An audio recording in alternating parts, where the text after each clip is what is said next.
Hi guys, how are you? It's Monday, it's the 7th of August, and it's bum time. Time for John to reveal his bum. No. Bench update Monday, for anybody that doesn't know what bum is.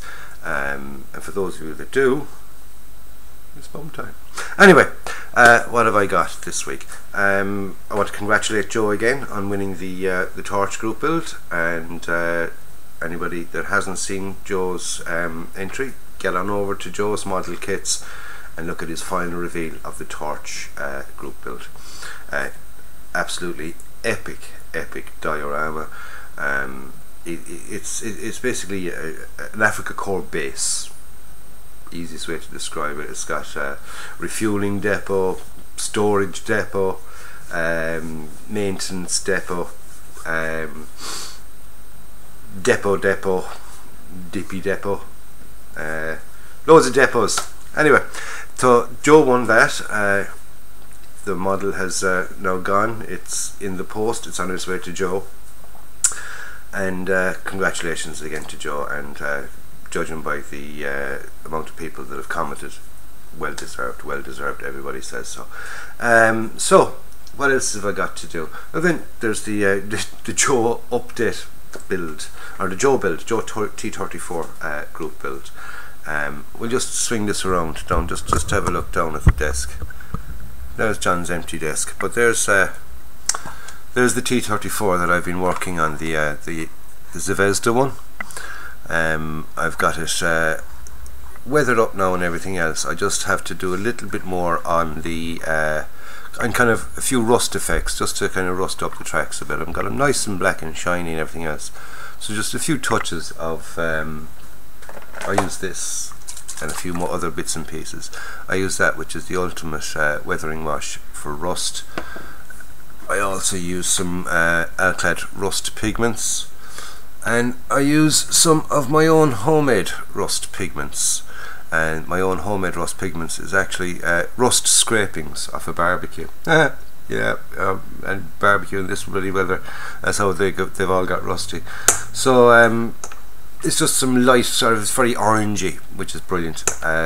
This stuff is kind of deep reddish colour, and this is sort of a deep orange. So a mixture of all three gives me a nice effect on the rust. And if it's too bright, then you can just easily tone it down with you know, inks and washes and things like that, and you can get it up and get it the colour you want with that.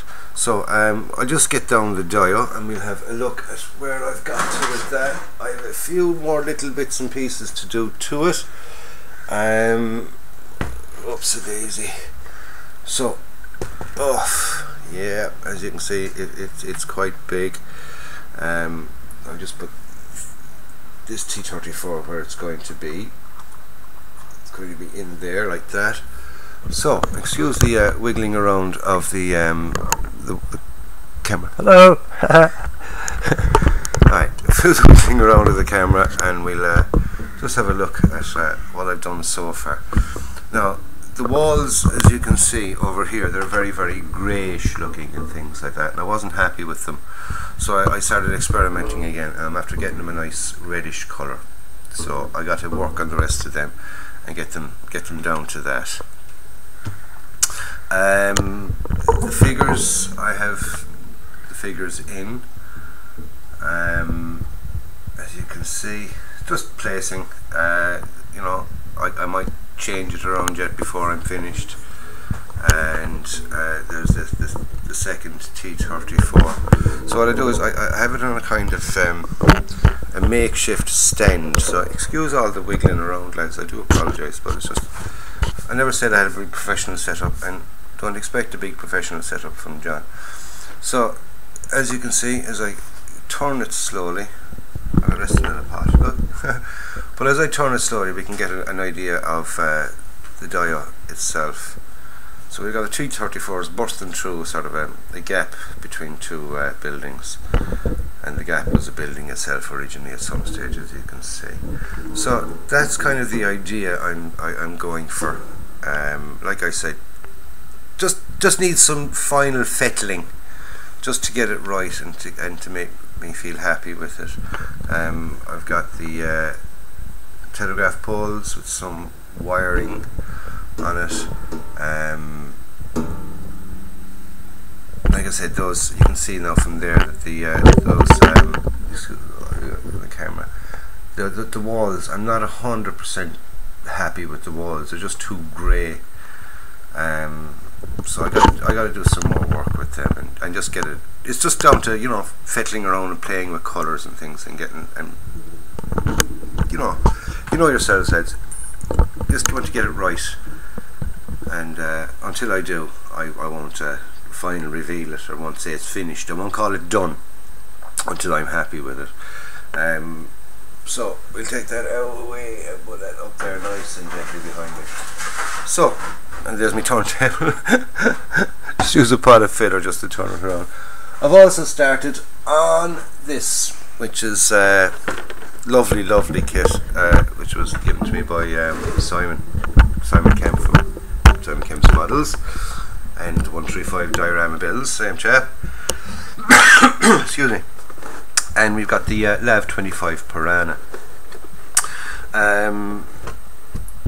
Very nice kit, I must admit. For Intaglieri, yeah, there isn't that much big part count or anything like that, but it's going together quite nice, and it's got a little bit of an interior, which I've, you know, painted up. Used the Tamiya white, and then had to dirty it up a bit, and for that I use this. I use Warpaint's soft tone. Now it does the job. You know, it's a bit streaky and things like that, but once you put the top on, you know, it does a little bit of, and she kind of clip in. There we go. So remember, it's going to have a turret. This one is going to be blocked off as well, so and it's going to have colour, so you're not really going to see down deep into it.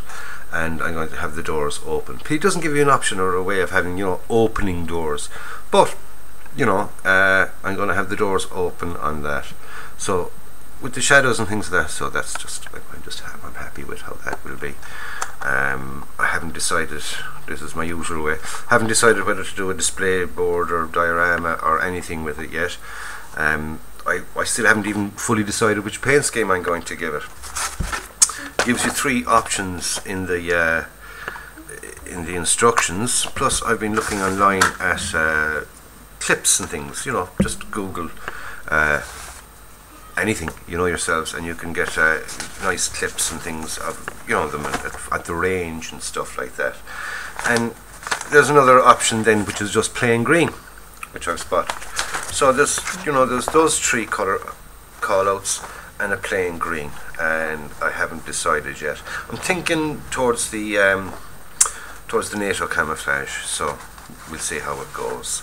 That's the Lav 3 Piranha, United States Marine Corps, and it's a lovely kit so far. I haven't had any problems with it. I've had no fit issues, but then again, I have done all that lovely suspension-y bits and pieces, you know, and it's usually in places like that is where you will get your little problems with fit and things, and it's fitted together perfect. Same with the turret. I've put the turret together. The uppy downy section for the shooty thing is working grand. 25mm Bushmaster is what they use on it. We use Piranhas as well, but they're when I say we, the Irish Army, we have Piranhas as well, but we use the Moag Piranha 3, and it's the H variant that we use, and it's got a 30mm cannon. It's just, that's the one we use. These things have actually been in operation with the United States Marine Corps since 1984, so that's some time, you know, some lifespan with these. Now it's okay, it's got a couple of upgrades here and there, but they're actually still in use. They're still using these today, the United States, the USMC.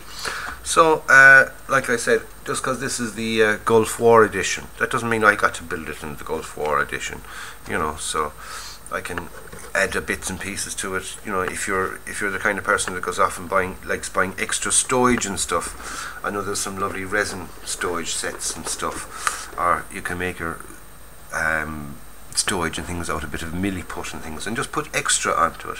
There's nothing stopping you there. So there's loads of different bits and pieces that can be done to that, because if you look online, there's so much done to these things. They're absolutely fabulous. They, you know, as in what they can carry and God knows what else, you know yourself. So that's enough waffling on now. I've waffled on there quite a lot already. So have I got everything covered? I have the winner for the torch group build. I have my update for the Joe group build, and I've shown you me Piranha. So all that's left really, I suppose, is the B.U.M chocolate, and this week's B.U.M chocolate is Bourneville. Okay. It was Bourneville from Cadbury. Abby's just robbed that. So this week's B.U.M chocolate was Bourneville. Go out and buy yourself a bar, eat it, and enjoy it. So anyway, that's about it, lads. I'll catch you up during the week on further updates, and I'll catch you up next Monday for another B.U.M. So it's John, just saying, don't forget to like and subscribe to the channel if you haven't already subscribed. And don't forget, go out and buy yourself a kit, build it and enjoy it.